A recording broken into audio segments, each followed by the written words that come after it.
Hey guys, and welcome back to Battlefront updates and some Star Wars Battlefront 2 news, because the Battlefront 2 team is now back from vacation in time for the January update with quite a lot of news to talk about now. First of all, the actual January update is dropping next week on January 30th, so that's on next Thursday, and they've also confirmed that the actual community transmission and full release notes will be coming closer to release, so probably sometime early next week is my guess. But on top of that, we've gotten quite a lot of details on changes, buffs, nerfs, and things that will be arriving in this patch, both from Ben, the community manager, as well as from Guillaume, the hero designer, that I wanted to go through in this video. So let's dive straight into it. First of all, Ben said next week's Battlefront 2 update drops on January 30th. We're making some balance changes to Anakin and Palpatine, which I will get to in a second. And auto players can now hit with melee attacks, and we fixed the issue that allowed them to shoot when they should be immobile. Droideka also gets a small buff. So just to clarify, auto players, he basically means the AI in instant action, co-op, capital supremacy, and so on, they will now apparently now be able to melee you. And something I'm really glad about is that they will no longer be able to shoot while they are immobile, because it made it kind of pointless to push them down with the repulsor cannon or with a force push or anything like that, because they kept shooting at you anyways. But after the January patch, that should no longer be a problem. And I think the Droideka probably deserves a small buff. It can be good in certain situations, but it is the Droideka after all. I do think it could do with a little bit of a buff. So again, no details on what exactly that buff incorporates, but they will be buffed in the patch, that's for sure. Moving on, he also said the January update arrives next week, brings with it both BB-8 and BB-9E as new heroes. Agent Kloss, Takodana, and Jakku arrives to Capital Supremacy and are joined by the MC-85 and the First Order Star Destroyer. So not really any new details, but I wanted to clarify that again. Agent Kloss, Takodana, and Jakku arrives to Capital Supremacy and to instant action as well, as far as I understand. I think he just forgot to mention that here.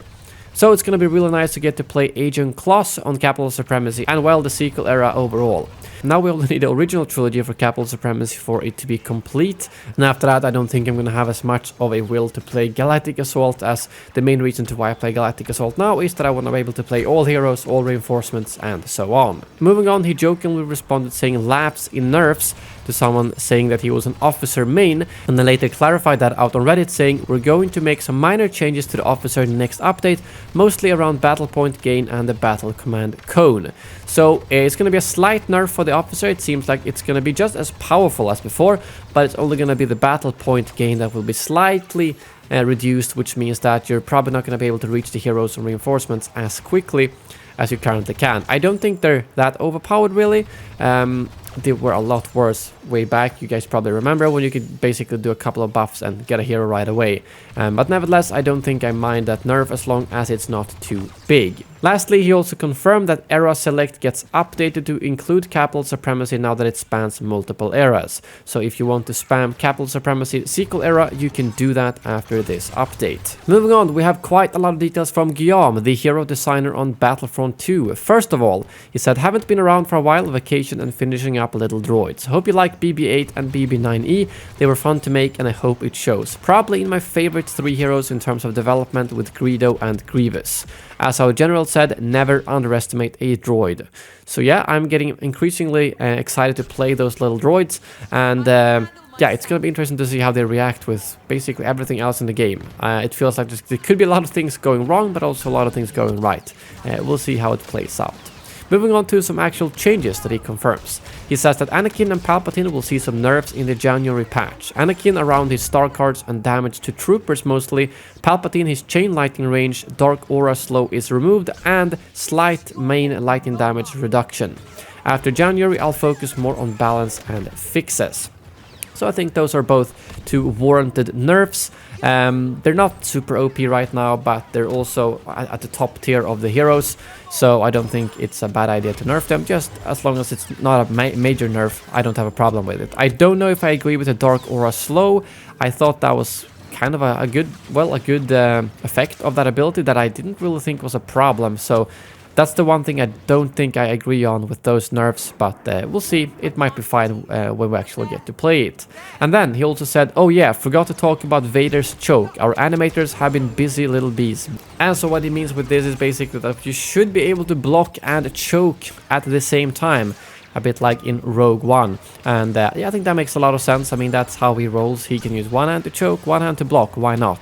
And that seems like it's going to be available in the game from the next patch. So hopefully someone can make another even better Rogue One recreation in Battlefront 2 after this update. And then moving on to some more future stuff that he's talking about, which is for Leia, a bit of an overhaul on Leia. So what it says is, plan for Leia is buff one ability, modify one ability, completely change one ability. Not yet set, but that's the current goal. And he also said, yes, needed a bit of code support for her update. I'm aiming at February, but could be March. The general will get her deserved update. Phasma staff is also being worked on, and I want to fix all the hero scopes as soon as we have a window for it. So as for Leia, I'm just gonna speculate here, but I'm guessing that completely change one ability might be the flashbang. The flashbang is basically like a worse ability, a worse version of the flashbang from the officer.